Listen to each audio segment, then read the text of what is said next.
Om Shanti. 3rd of January 2019. Whispers from beyond. The effort to become like the Father Brahma.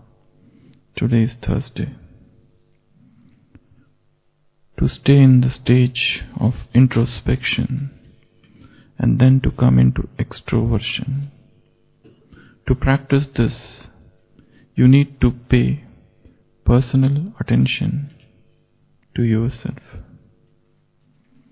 When you remain in the introverted stage, then the things of extroversion will not disturb you, because you would be far away from body consciousness. So today's special effort is, when you stay in the stage of introversion and then come into extroversion, when you stay in the stage of introversion and then come into extroversion. To practice this, you need to pay personal attention. So, what is needed is personal attention. And when you remain in the introverted stage, deep within here, the things of extroversion will not disturb you, because you would be far away from body consciousness. Here is soul consciousness, here is body consciousness. So if we draw a circle, what is at the center is introspection, introversion, and what's at the periphery, that is extroversion. What is at the center is soul consciousness. What is at the periphery is body consciousness. And the deeper you go within, the things of the circle will not affect you. The deeper you enter the journey, it's a journey from periphery to the center. It's a journey from body consciousness to soul consciousness. It's a journey from extroversion to introversion. And the deeper you go within yourselves, you find that no matter what upheavals are there on the surface, they are not disturbing you. A person who is deeply within himself situated in that inner core, no matter what external situations are, but that person remains calm and quiet. There was a brother, I think that brother is still there, and he's a BK brother who works in some call center, and throughout the day in his office he keeps on receiving phone calls of complaints, of abuses, customers shouting at him, telling him how the things are not good with his company and so on and so forth. But that brother is so calm and so quiet, responding to all of those complaints with that tranquility. The sister who looks after that center, she was narrating this experience about this brother. Situations are disturbing. People are demanding. Karmic accounts are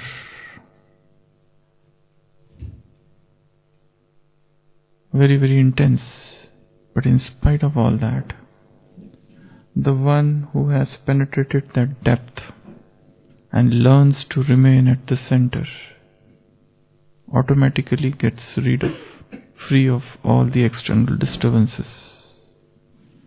So Baba is saying, when you remain in the introverted stage, that the things of the extroversion will not disturb you. You remain unruffled within you, because you would be far from body consciousness. So, to stay in the stage of introversion, introspection, and then to come into extroversion. Even we are here, and this is our level of interaction with the world, and this is our level where we are within. Even when we interact with the world, our interaction should come from this point. So this is silence and this is sound. So our journey is from sound to silence. And even when you come into sound, that sound should emanate from this silence. Even the basis of sound is silence. The deeper the silence, the powerful would be the words. The basis of sound is soundlessness. The basis of speech is speechlessness. And the deeper the speechlessness and deeper the silence within, external words would have stronger impact. So this is what is needed. Staying introverted in the stage of introspection and then coming out. And when such a thing is done, things will not disturb you. Now, what is needed for this is, Baba is saying, you need to pay a lot of attention, personal attention for this. There was a Zen master, and one of the disciples came to him, and he was anxious and curious to know things. And this student asked, Master, tell me just one word which is most important in spirituality. So the master took the pen and wrote on the paper, attention. And the disciple was not very happy. He said, just this much. I need something more. I have a lot of expectation from you. Tell me something more.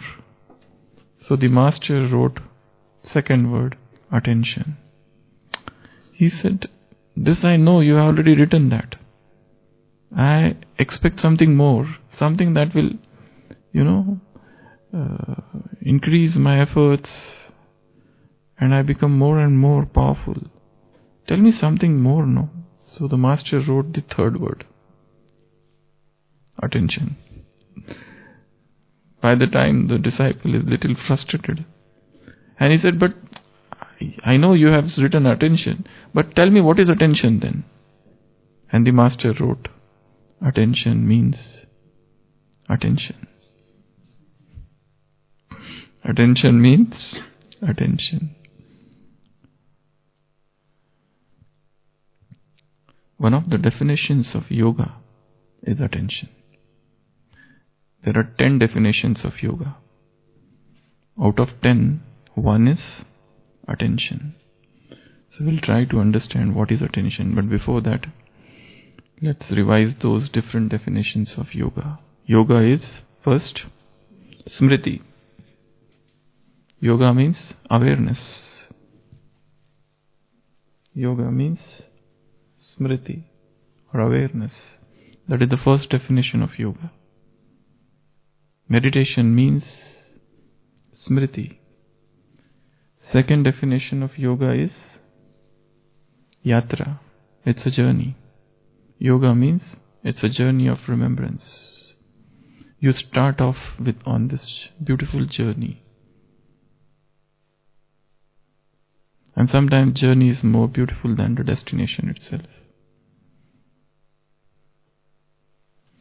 The third is yoga means relationship. Yoga means a bond, a connection, a relationship.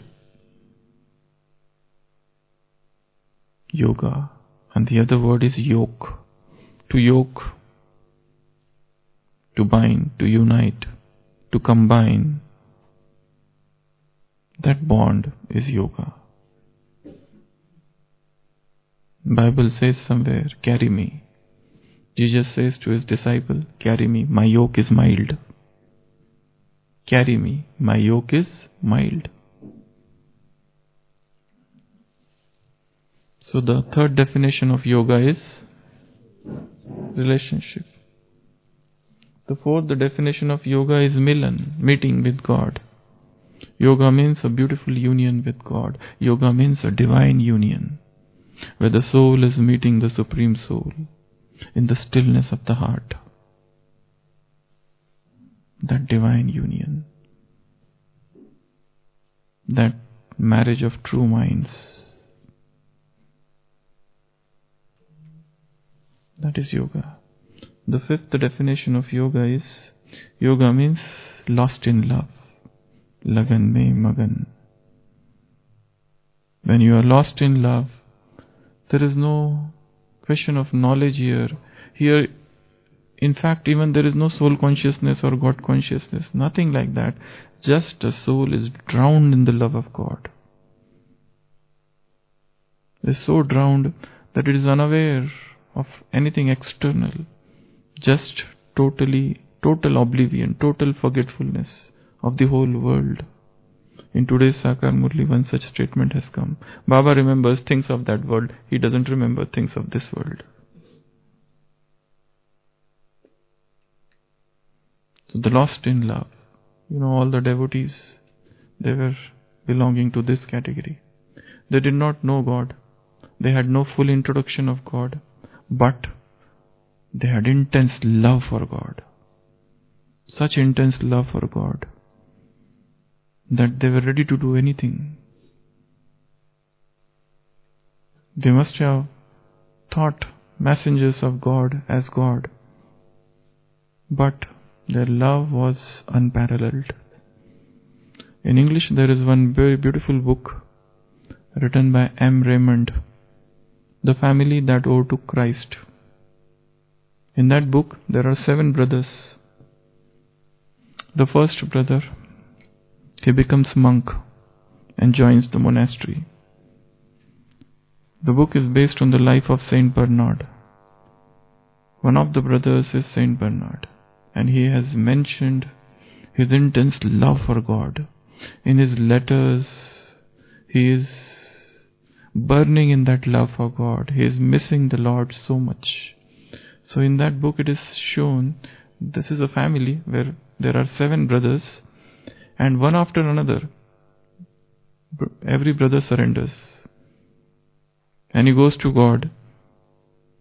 And he says, now I am not going to come back. Everybody joins the monastery. Everybody becomes a monk. Everybody takes the vow of sannyasa. And his devotion, eternal devotion to God. The youngest brother, Ninad, he is left out.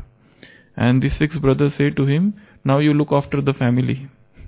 This land and money and everything, whichever we had, everything is yours. Because we are going by. We can't stay. The divine call has come. The Lord is calling us. You look after this land and this everything, money, property. And the last brother, that Ninad says, he's a very small boy.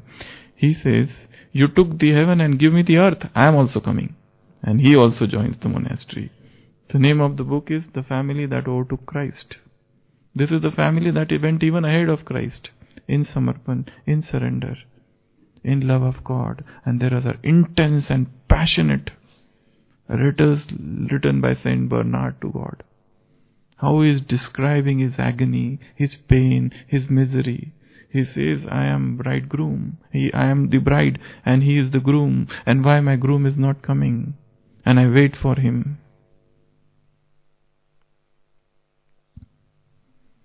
So the 5th definition of yoga is Lagan mein magan, lost in love. Such intense flood of divine love inundated the heart that the heart doesn't want anything more. In Indian, there are many saints like Meera who had that intense love, like Chaitanya who had that intense love, like Ramakrishna who had that intense love for God. They were mad, showed external signs of insanity for this divine love. So that is the 5th definition of yoga. The 6th definition of yoga is soul consciousness and God consciousness. Yoga means you become soul conscious or you are God conscious. Atma Abhimani, Paramatma Abhimani. The 7th definition of yoga is attention. Yoga means complete attention, complete awareness, complete awakening. The next definition of yoga is, yoga means concentration, full concentration. The eighth definition of yoga means concentration in action. Concentration alone doesn't mean yoga, but some person may have a very good concentration, but that doesn't make him a yogi. He might be an archer. He is a very good champion, but that doesn't mean yogi. But yes, if a yogi is there, he has to be very much focused, concentrated, and his power of concentration is too much. In the recent Avyakta Murli, which was played out in Shantivan, Baba gave a Ruhani, a spiritual drill. In that, Baba said, in 1 second, get concentrated, become the master of the mind, and get focused, and straight away reach the supreme abode in 1 second. Or reach your kingdom in 1 second. So the yoga means concentration. And the ninth definition of yoga is, yoga means surrender. Now nothing belongs to me and everything is His. Thy will shall be done. Everything is yours. Nothing is mine. All, what I am, everything. Everything is yours. You protect. That final stage of surrender is yoga. And the last definition of yoga means energy transference. Energy transference, where the energy from the higher power enters into the other source. So the energy is, there is a free exchange of energy, as if when the soul is going into the supreme abode. Baba said in today's Sakar Murli, this is the place of highest Choti, this is the highest silence, Shanti, peace. This is the tower of unhappiness, sorrow, this world. That is the tower of peace, and Satyug is the tower of happiness. Happiness at the highest point, at the zenith, is Satyug. Sorrow at the zenith is this Kalyug, and peace at the highest point is Paramdham.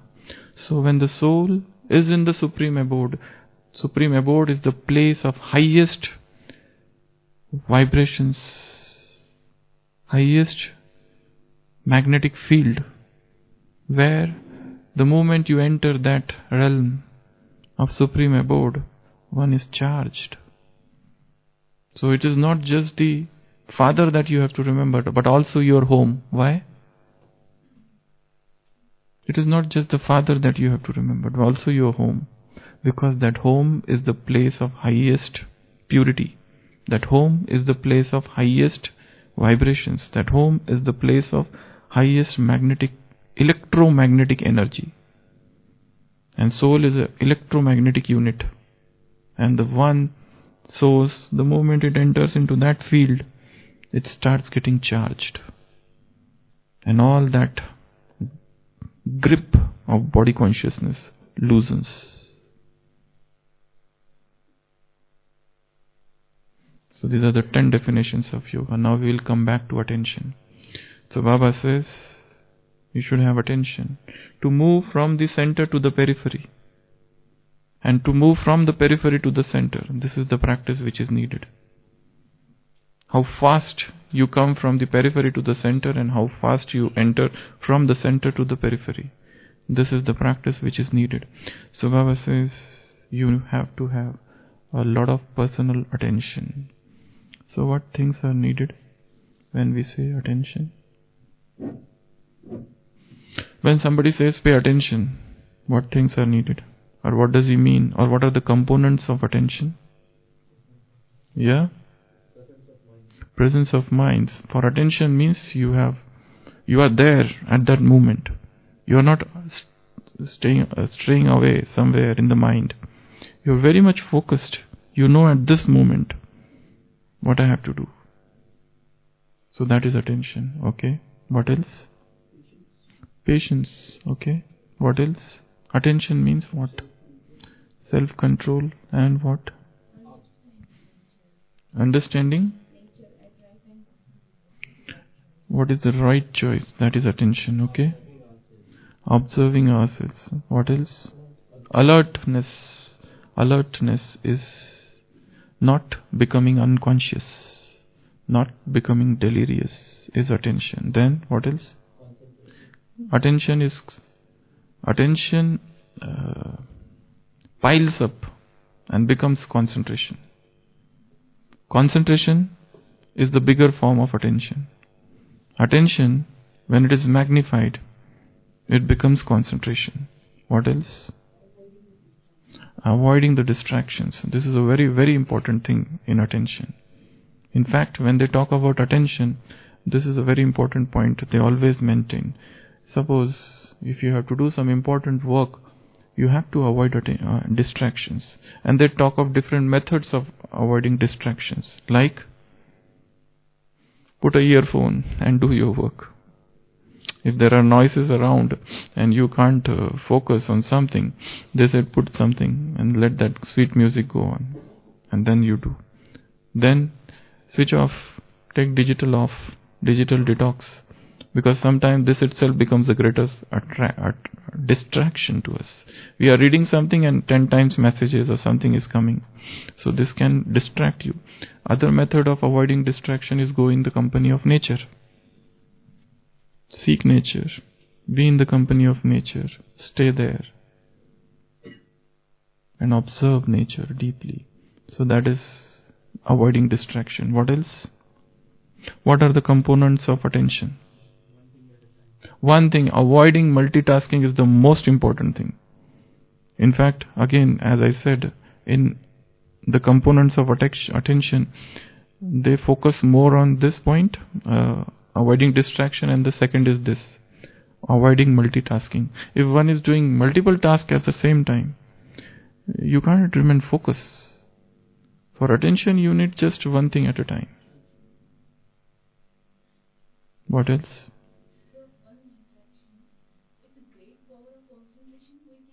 We can handle, that is an effect. But we are talking about practices. It can happen, that is known as Shatavadhan.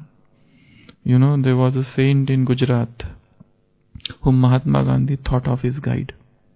His name was Raichand Bhai, Raja Chandra. So that man, in his youth, he used to do 100 things at one time. It is known as Shatavadhan. 100 things at one time. Solving one maths problem, and with hand writing something, with another hand writing something, with eyes seeing something, 100 things doing at one time. He was an extraordinary genius. So he used to do 100 things at one time. Raichand. Mahatma Gandhi in his lifetime thought of only 3 people who influenced him. One of them is Raichand Bhai. He used to call him Raichand Bhai, and his own autobiography, there is a separate chapter on that, Raichand Bhai.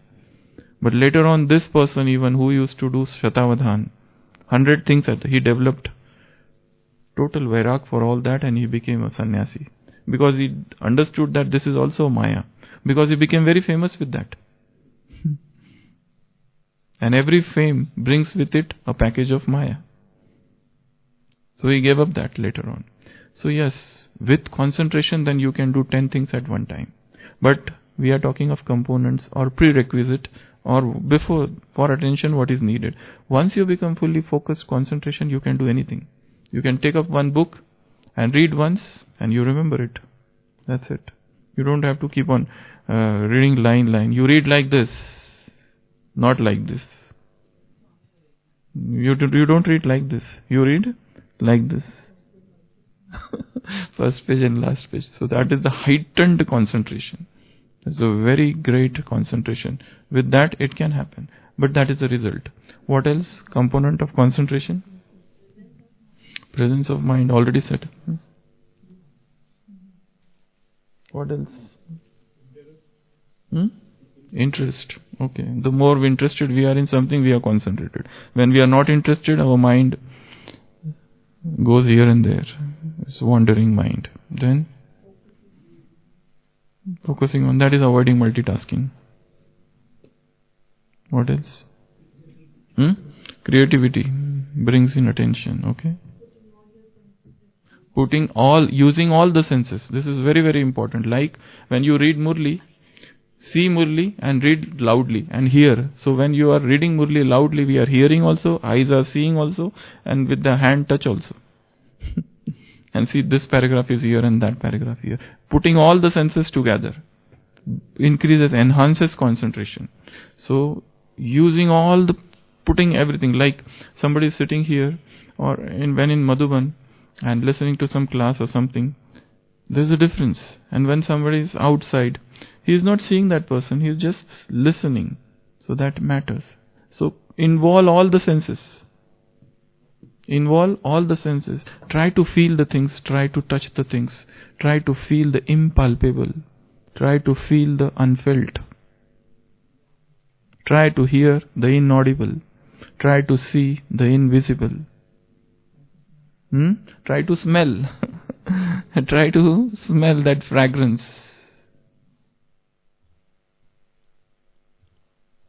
What else? I'll just list out a few things. For concentration, you need self-discipline. Attention, you need self-discipline. Self-analysis. When you need concentration, you need attention. These are some of the things which are very much associated with. Though at one time it may appear that all things are similar. But self-discipline is must. Then you become attention. You achieve that heightened attention. Self-analysis. Self-remembering. This is a beautiful word. Self-remembering. This word was coined by German philosopher George Gurdjieff. He has used the word in his literature, the fourth philosophy, the fourth way. Self-remembering. Remember who you are. Keep on remembering who you are. That is the only life. Keep remembering who you are, who I am, who I am, who I am. These are the people who did not have much knowledge about spirituality, but they used these words, self-remembering. And then self-training. When I said self-discipline, self-training is you train your mind every day. You give it some task. Take some book, take some poem, take something and try to remember it. This is something taxing on the brain, but you have to do it. Take one slogan and try to remember it. Take the Vardhan and try to remember it. Mind doesn't want to remember anything. It wants the path of least resistance. Go to the Murli, listen Murli and come away. That's it. Finish. It doesn't want what was in the Murli. I don't ask all that. It's written in my book that we will revise. This is a very easy method. We will revise it later on. We will write down the points so that we will revise later on. But that later on never comes. So self-remembering, self-training, and then self-churning, manthan. And then self-inspiration, inspire your own self. And then silence. And then dreams. Keep on dreaming with open eyes. And your concentration will increase. And then self-talking. Talking with oneself will enhance the attention. So these are some of the different things by which we enhance our attention. So Baba is saying, be introspective, be situated in the stage of introspection, again that same circle, and then come into extroversion, and the extroversion, any extrovert thing will not affect you, will not disturb you if you stay in the stage of introversion. And for that what you need is personal attention. Om Shanti.